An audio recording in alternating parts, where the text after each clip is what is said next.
Assalamualaikum warahmatullahi wabarakatuh. Sampurasun, jumpa lagi dengan Balai Hideung Channel. Salam bahagia. Kami doakan semoga keberkahan rejeki selalu menyertai Anda.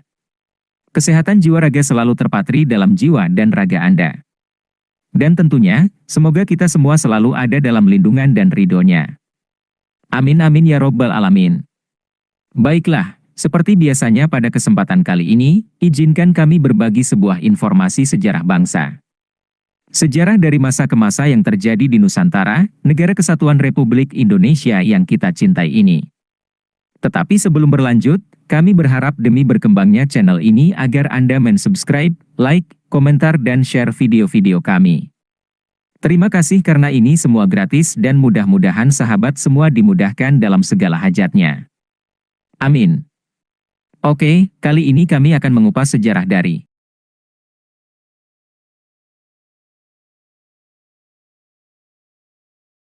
Kabupaten Garut adalah sebuah wilayah kabupaten yang terletak di Provinsi Jawa Barat, Indonesia. Ibu kota kabupaten ini terletak di Kecamatan Tarogong Kidul. Kabupaten Garut berbatasan dengan Kabupaten Sumedang di bagian utara, Kabupaten Tasikmalaya dan Kabupaten Majalengka di bagian timur, Samudra Hindia di selatan, serta Kabupaten Cianjur dan Kabupaten Bandung di bagian barat. Berikut adalah daftar kecamatan dan kelurahan desa di Kabupaten Garut, Provinsi Jawa Barat, Indonesia. Kabupaten Garut terdiri dari 42 kecamatan, 21 kelurahan, dan 421 desa. Pada tahun 2017, jumlah penduduknya mencapai 2.210.017 jiwa dengan luas wilayah 3.074,07 km persegi dan sebaran penduduk 719 jiwa. Kabupaten Garut juga menjadi salah satu wilayah penyangga dan hinterland Kota Bandung dan wilayah Bandung Raya. Posisi strategis Kabupaten Garut menjadikannya salah satu wilayah yang penting di Jawa Barat bagian selatan. Sejarah Kabupaten Garut berawal dari pembubaran Kabupaten Limbangan pada tahun 1811 oleh Daendels dengan alasan produksi kopi dari daerah Limbangan menurun hingga titik paling rendah nol dan bupatinya menolak perintah menanam nila. Pada tanggal 16 Februari 1813, Letnan Gubernur di Indonesia yang pada waktu itu dijabat oleh Raffles telah mengeluarkan surat keputusan tentang pembentukan kembali Kabupaten Limbangan yang beribu kota di Suci. Untuk sebuah kota kabupaten, keberadaan Suci dinilai tidak memenuhi persyaratan sebab daerah tersebut kawasannya cukup sempit. Berkaitan dengan hal tersebut, Bupati Limbangan Adipati Adiwijaya membentuk panitia untuk mencari tempat yang cocok bagi ibu kota kabupaten. Pada awalnya, panitia menemukan Cimurah, sekitar 3 km sebelah timur Suci. Akan tetapi di tempat tersebut air bersih sulit diperoleh sehingga tidak tepat menjadi ibu kota. Selanjutnya panitia mencari lokasi ke arah barat Suci, sekitar 5 km dan mendapatkan tempat yang cocok untuk dijadikan ibu kota. Selain tanahnya subur, tempat tersebut memiliki mata air yang mengalir ke Sungai Cimanuk serta pemandangannya indah dikelilingi gunung, seperti Gunung Cikuray, Gunung Papandayan, Gunung Guntur, Gunung Galunggung, Gunung Talaga Bodas dan Gunung Karacak. Saat ditemukan mata air berupa telaga kecil yang tertutup semak belukar berduri, seorang panitia, kakarut, atau tergores tangannya sampai berdarah. Dalam rombongan panitia, turut pula seorang Eropa yang ikut membenahi atau ngabaladah tempat tersebut. Begitu melihat tangan salah seorang panitia tersebut berdarah, langsung bertanya, "Mengapa berdarah?" Orang yang tergores menjawab, "Tangannya kakarut." Orang Eropa atau Belanda tersebut menirukan kata kakarut dengan lidah yang tidak fasih sehingga sebutannya menjadi gagarut. Sejak saat itu, para pekerja dalam rombongan panitia menamai tanaman berduri dengan sebutan Ki Garut dan telaganya dinamai Cigarut. Dengan ditemukannya Cigarut, daerah sekitar itu dikenal dengan nama Garut. Cetusan nama Garut tersebut direstui oleh Bupati Kabupaten Limbangan Adipati Adiwijaya untuk dijadikan ibu kota Kabupaten Limbangan. Pada tanggal 15 September 1813 dilakukan peletakan batu pertama pembangunan sarana dan prasarana ibu kota, seperti tempat tinggal, pendopo, kantor asisten residen, masjid, dan alun-alun. Di depan pendopo, antara alun-alun dengan pendopo terdapat babancong, tempat bupati beserta pejabat pemerintahan lainnya menyampaikan pidato di depan publik. Setelah tempat-tempat tadi selesai dibangun, ibu kota Kabupaten Limbangan pindah dari Suci ke Garut sekitar tahun 1821. Berdasarkan surat keputusan Gubernur Jenderal No. 60 tertanggal 7 Mei 1913. Nama Kabupaten Limbangan diganti menjadi Kabupaten Garut dan beribu kota Garut pada tanggal 1 Juli 1913. Pada waktu itu, bupati yang sedang menjabat adalah Hera Wiratanudatar. Kota Garut pada saat itu meliputi 3 desa, yakni Desa Kota Kulon, Desa Kota Wetan, dan Desa Margawati. Kabupaten Garut meliputi distrik-distrik Garut, Bayongbong, Cibatu, Tarogong, Leles, Balubur Limbangan, Cikajang, Bumbulang dan Pamaungpau. Pada tahun 1915, Hera Wiratanudatar digantikan oleh keponakannya Adipati Surya Kartalegawa.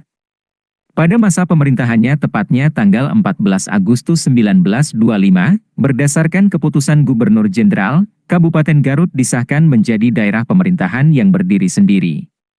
Wewenang yang bersifat otonom berhak dijalankan Kabupaten Garut dalam beberapa hal, yakni berhubungan dengan masalah pemeliharaan jalan-jalan, jembatan-jembatan, kebersihan, dan poliklinik.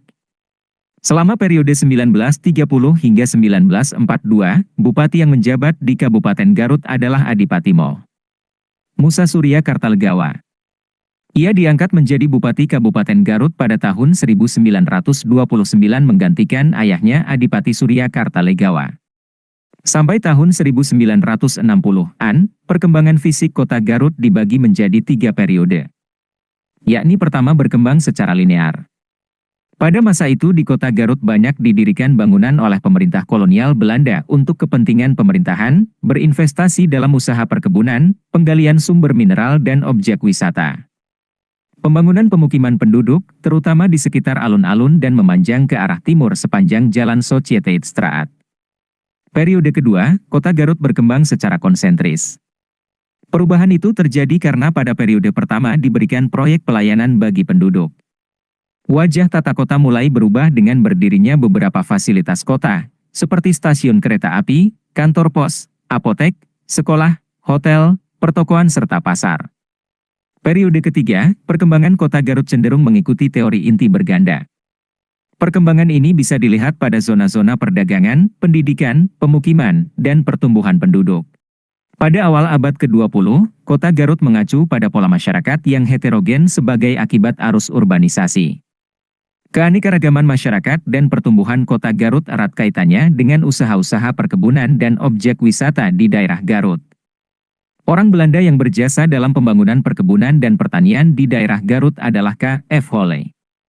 Untuk mengenang jasa-jasanya, pemerintah kolonial Belanda mengabadikan nama Holley menjadi sebuah jalan di kota Garut, yakni Jalan Holley, dan membuat patung setengah dada Holley di alun-alun Garut. Pembukaan perkebunan-perkebunan tersebut diikuti pula dengan pembangunan hotel-hotel pada tahun 1917. Hotel-hotel tersebut merupakan tempat menginap dan hiburan bagi para pegawai perkebunan atau wisatawan yang datang dari luar negeri. Hotel-hotel di kota Garut, yaitu Hotel Papandayan, Hotel Villa Dolce, Hotel Belvedere, dan Hotel Van Hengel. Di luar kota Garut terdapat Hotel Ngamplang di Cilawu, Hotel Cisurupan di Cisurupan, Hotel Melayu di Tarogong, Hotel Bagendit di Banyuresmi, Hotel Kamojang di Samarang, dan Hotel Ciloteureun di Pamaungpau. Berita tentang indahnya kota Garut tersebar ke seluruh dunia, yang menjadikan kota Garut sebagai tempat pariwisata. Mata pencaharian penduduk di Kabupaten Garut sangat didominasi oleh sektor pertanian. Mengingat potensi lahan yang masih sangat luas dan subur untuk terlaksananya kegiatan ekonomi tersebut. Sedangkan yang bergerak pada sektor industri, termasuk di dalamnya industri penyamakan kulit masih sangat sedikit. Tinjauan mengenai kehidupan masyarakat kota Garut selama kurun waktu 35 tahun. Merupakan kajian sejarah sosial yang membahas masalah pemerintahan, kehidupan sosial ekonomi, pendidikan, dan kebudayaan. Rentangan waktu yang dikaji dalam studi ini, yakni sejak zaman pemerintahan kolonial Belanda, zaman pendudukan tentara Jepang, dan zaman kemerdekaan RI. Dalam masalah pemerintahan, fokus kajian terutama diarahkan kepada keadaan pemerintahan dan peranan, serta kedudukan bupati sejak masa MOP. Musa Surya Kartalegawa, Bupati Kabupaten Garut ke-3 sampai dengan R.D. Gahara, Bupati Kabupaten Garut ke-10. Keadaan pemerintahan dan peranan, serta kedudukan bupati ini mengalami naik turun sesuai dengan perubahan politik di tingkat pusat. Dalam masalah kehidupan sosial ekonomi, fokus kajian diarahkan kepada mata pencaharian masyarakat Bumiputra, Cina, Arab, dan Pakistan yang selalu berubah setiap periode. Perubahan sosial ekonomi masyarakat Bumiputra nampak berubah setelah kota Garut menjadi kota pariwisata, yang banyak dikunjungi oleh para wisatawan dalam dan luar negeri. Sejak itu masyarakat Bumiputra selain bekerja sebagai petani, pedagang, buruh, juga mulai bekerja di hotel-hotel sebagai jongos, juru masak, tukang kebun, pramuwisata, dan sebagainya. Pada masa pendudukan tentara Jepang kehidupan sosial ekonomi masyarakat pada umumnya berubah secara drastis, yakni menjadi sengsara, akibat sikap pemerintahan militer Jepang yang bertindak di luar batas perikemanusiaan. Menginjak zaman kemerdekaan RI 1945, mata pencaharian penduduk Bumiputra nampak lebih bervariasi, yakni selain bekerja sebagai petani, pedagang, buruh, dan sebagainya, juga ada yang bekerja sebagai pegawai negeri.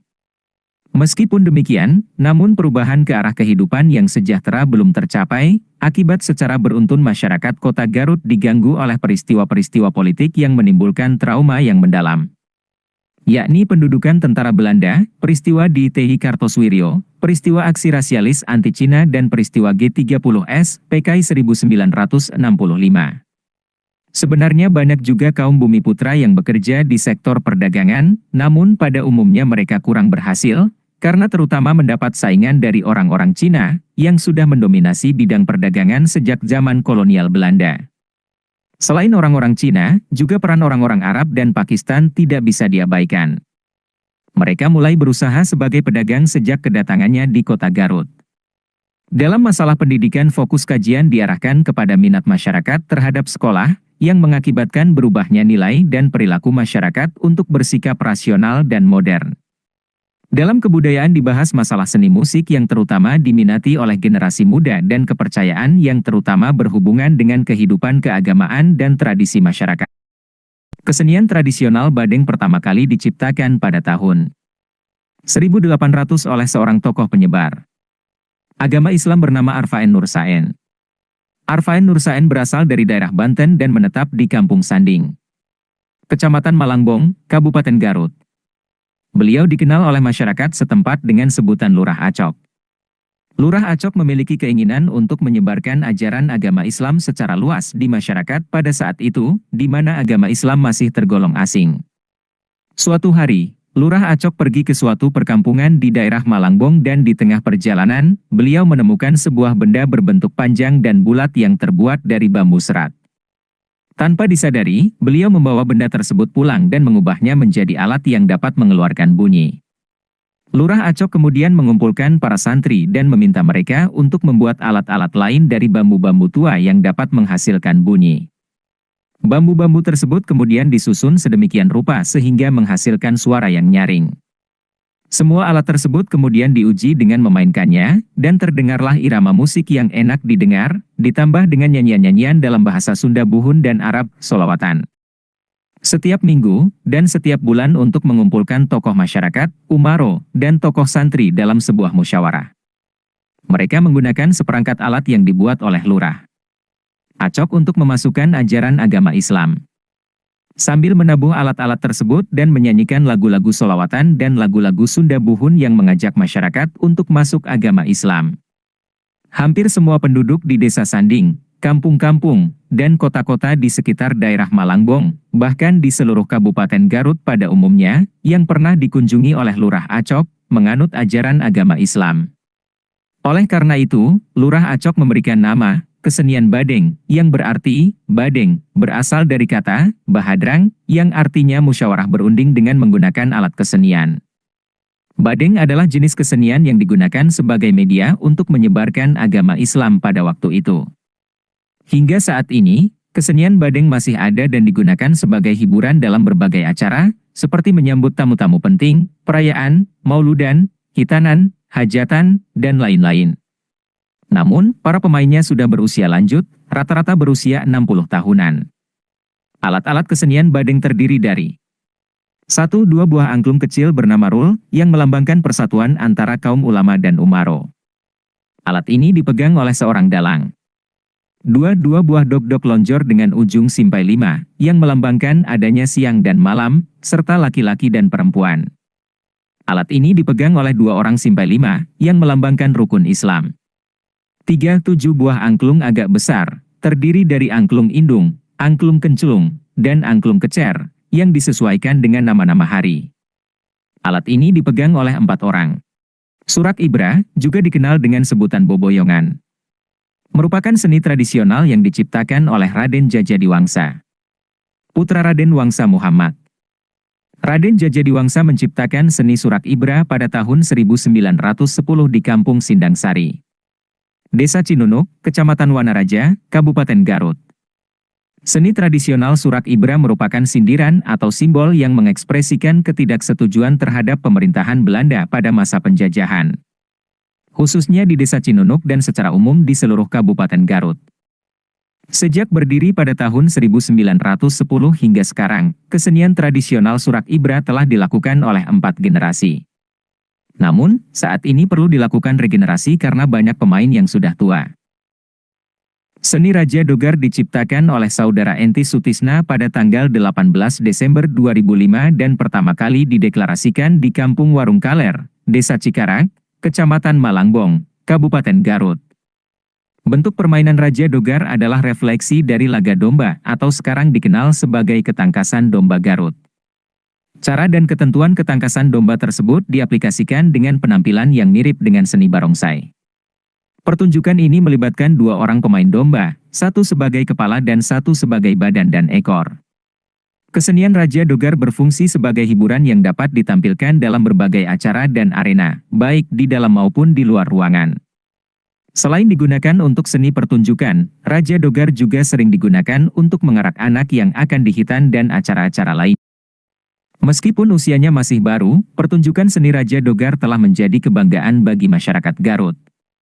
Selain sering tampil dalam acara-acara skala regional dan nasional, bahkan pernah tampil dalam kegiatan tingkat internasional di Singapura. Beberapa tempat pariwisata populer yang dapat dikunjungi di Kabupaten Garut adalah Gunung Papandayan.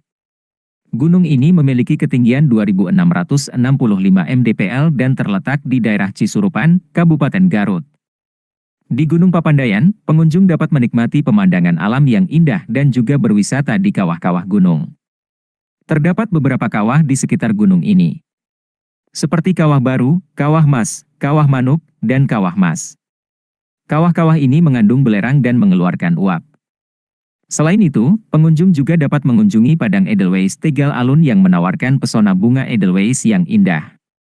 Di tempat ini, pengunjung dapat bersuah foto di tebing dan menikmati pemandangan matahari terbit di atas awan. Di Garut, terdapat wisata pantai yang unik bernama Sayang Heulang. Pantai ini bukanlah pantai berpasir, melainkan pantai batu karang yang sangat indah. Anda dapat mengunjungi tempat wisata ini bersama keluarga menggunakan jasa sewa mobil. Keindahan batu karang di pantai ini menarik banyak wisatawan yang datang ke Garut. Liburan ke Garut akan terasa kurang lengkap jika tidak mengunjungi pantai yang satu ini. Di Sayang Heulang, Anda dapat mengambil foto selfie dengan latar belakang pemandangan karang yang indah. Bahkan, saat air laut surut, Anda dapat berjalan di tepian karang. Namun, tetap berhati-hati saat berjalan di atas karang di pantai ini. Tempat wisata keluarga yang wajib dikunjungi di Garut adalah Darajat Pas. Lokasinya tidak jauh dari pusat kota Garut, sehingga mudah dijangkau. Darajat Pas adalah taman wisata air yang terletak di perbukitan. Air di taman wisata ini adalah air panas alami yang memiliki banyak manfaat kesehatan. Selain berendam, terdapat juga waterboom dengan berbagai wahana menarik. Karena berada di daerah pegunungan, udara di sekitarnya sejuk dan pemandangan alamnya sangat asri. Anda dapat berendam di air panas sambil menikmati keindahan panorama sekitarnya. Selain Gunung Papandayan, di Garut juga terdapat Gunung Guntur yang terletak di Desa Pesadi, Garut, dengan ketinggian 2.249 mdpl. Wisata alam di Gunung Guntur Garut berada di kaki gunungnya. Terdapat banyak penginapan dengan pemandangan alam yang indah di sekitarnya. Salah satu wisata yang terkenal di kaki Gunung Guntur adalah pemandian air panas Cipanas. Di tempat ini, Anda dapat berendam di air panas alami yang tidak jauh berbeda dengan Darajat Pas. Salah satu tempat wisata yang populer di Garut adalah Puncak Guha Bumbulang. Tempat ini merupakan wisata pesisir pantai yang terletak di atas perbukitan. Seperti namanya, tempat ini berupa puncak atau bukit yang menjorok langsung ke laut. Dari puncaknya, Anda dapat menikmati pemandangan indah pesisir pantai Garut. Tempat wisata ini menjadi populer karena memiliki banyak spot yang instagramable dengan pemandangan alam yang indah. Berikutnya, tempat pariwisata yang dapat dikunjungi adalah Candi Cangkuang. Candi Cangkuang merupakan salah satu tempat wisata terdekat di Garut. Lokasinya tidak jauh setelah memasuki kota Garut, sehingga Anda dapat menjadikannya sebagai tempat pertama yang dikunjungi saat berlibur di Garut. Candi Cangkuang adalah candi Hindu yang pertama kali ditemukan di Tanah Sunda, bahkan menjadi satu-satunya. Kawasan Candi Cangkuang masih sangat asri dengan udara yang sejuk, sehingga Anda dapat melepas penat setelah perjalanan ke Garut di sekitar candi ini. Lokasi candi ini berada di tengah danau, sehingga Anda perlu menggunakan rakit untuk mencapai candi tersebut. Selain candi, di sekitar area ini juga terdapat kampung adat Pulo. Karacak Valley adalah tempat wisata yang terletak di kaki Gunung Karacak dan berada dalam kawasan perhutani. Tempat ini merupakan hutan pinus dan perbukitan yang indah. Dari sini, Anda dapat melihat langsung kota Garut dari ketinggian. Udara yang sejuk di tempat ini akan membuat Anda ingin menikmatinya lebih lama. Salah satu daya tarik utama dari Karacak Valley adalah pemandangan matahari terbenam. Anda dapat menyaksikan keindahan matahari terbenam dari ketinggian. Selain itu, terdapat juga berbagai atraksi dan spot foto yang instagramable di tempat ini. Berikutnya, tempat wisata yang terkenal di Garut adalah Kawah Talaga Bodas yang terletak di kaki Gunung Talaga Bodas. Kawah ini merupakan bekas letusan Gunung Talaga Bodas. Meskipun ukurannya tidak terlalu besar, kawah ini memiliki daya tarik tersendiri. Daya tarik dari kawah ini mirip dengan kawah putih yang terdapat di Bandung. Namun, kawah ini masih sangat alami. Untuk mencapai tempat ini, Anda tidak perlu mendaki gunung karena dapat mengaksesnya langsung hingga ke pinggir kawah. Begitu tiba di tempat ini, Anda akan disuguhi pemandangan kawah yang masih alami dan indah. Berikutnya, salah satu tempat wisata terbesar dan cukup terkenal di Garut adalah Situ Bagendit. Situ atau danau ini merupakan tempat wisata keluarga yang menawarkan berbagai atraksi yang menyenangkan. Di tempat ini, Anda dapat menikmati keindahan alam sekitar danau sambil menaiki bebek-bebekan atau menyewa rakit untuk mengelilingi danau. Situ Bagendit menjadi salah satu tempat wisata keluarga yang selalu ramai dikunjungi oleh pengunjung. Lokasinya yang mudah dijangkau membuat siapa saja dapat datang ke sini. Liburan ke Garut akan terasa kurang lengkap jika tidak mengunjungi danau ini. Berikutnya, salah satu rekomendasi tempat wisata yang masih sepi dan asri di Garut adalah Leuwi Tonjong. Tempat wisata ini merupakan hidden gem di Garut dengan pesona keindahan alam yang sangat indah. Leuwi Tonjong adalah wisata alam yang memiliki sungai yang diapit oleh dua tebing yang indah. Pemandangan tebing dengan air yang jernih menciptakan suasana yang semakin asri.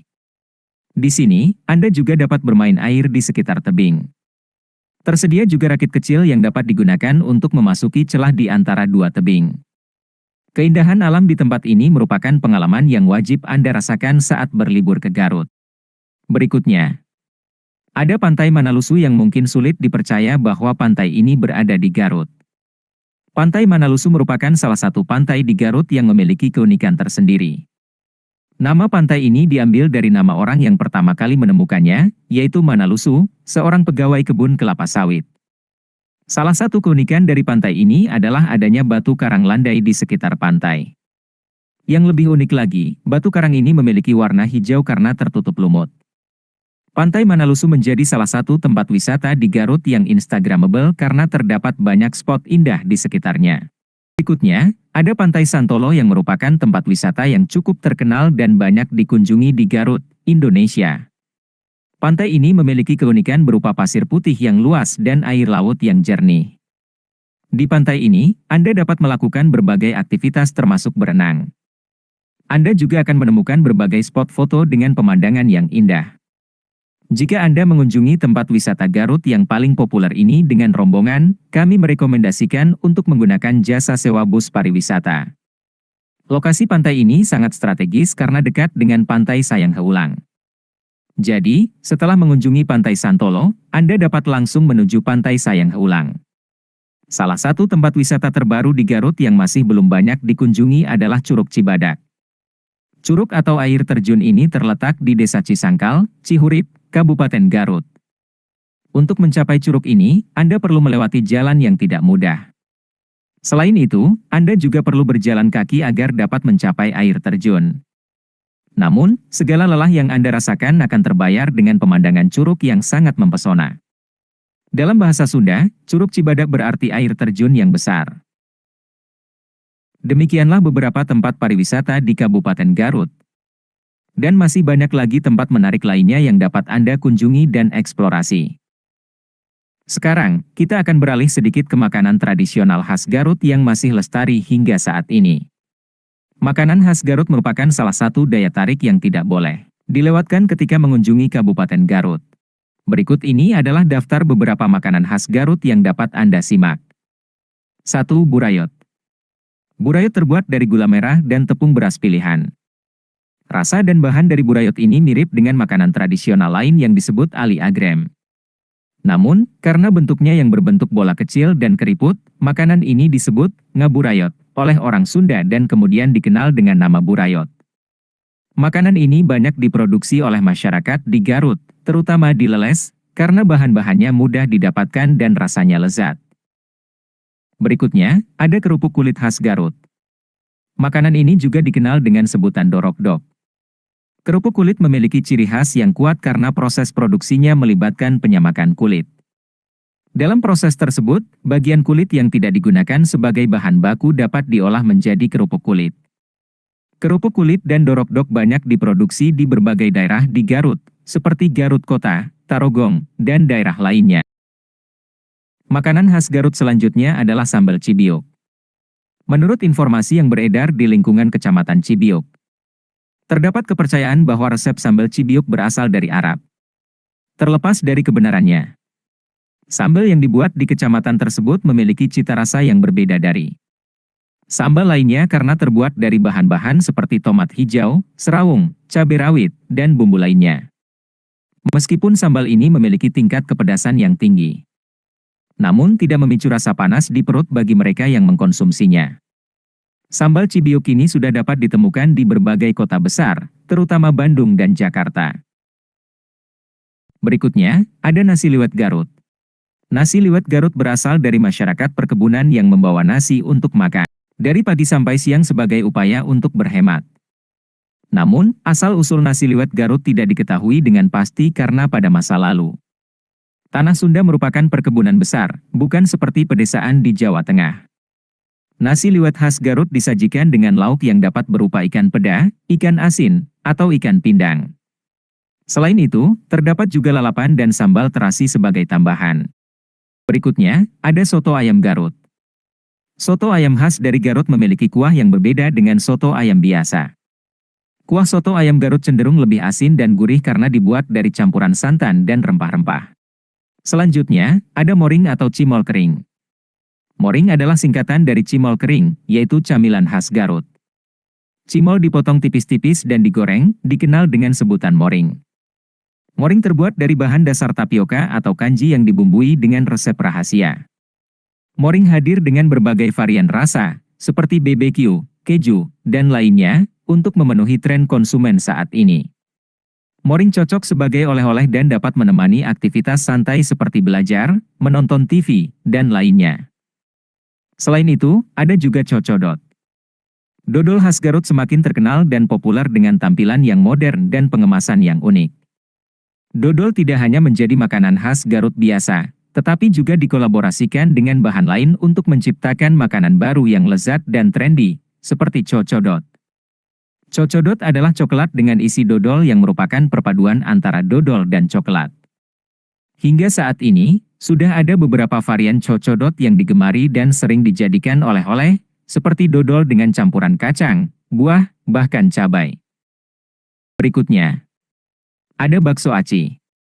Bakso aci asal Garut berbeda dengan bakso biasa yang terbuat dari tepung kanji sebagai bahan utama. Bakso aci khas Garut biasanya diisi dengan daging yang rasanya hampir sama dengan cilok.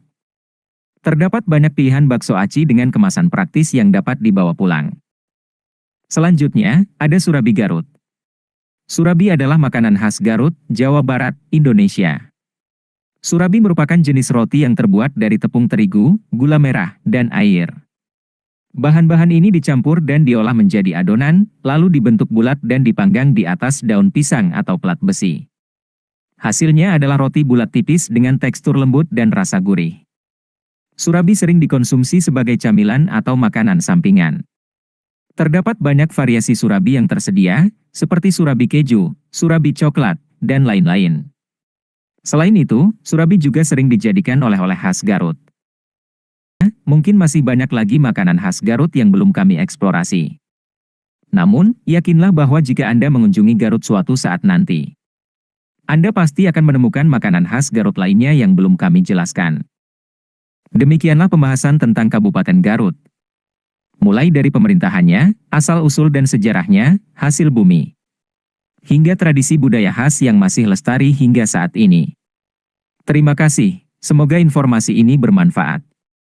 Itulah yang bisa kami sampaikan, semoga bermanfaat. Ambil yang baik dan buang yang buruk, semoga itu menjadi hasanah pengetahuan kita semua. Wassalamualaikum warahmatullahi wabarakatuh. Sampurasun.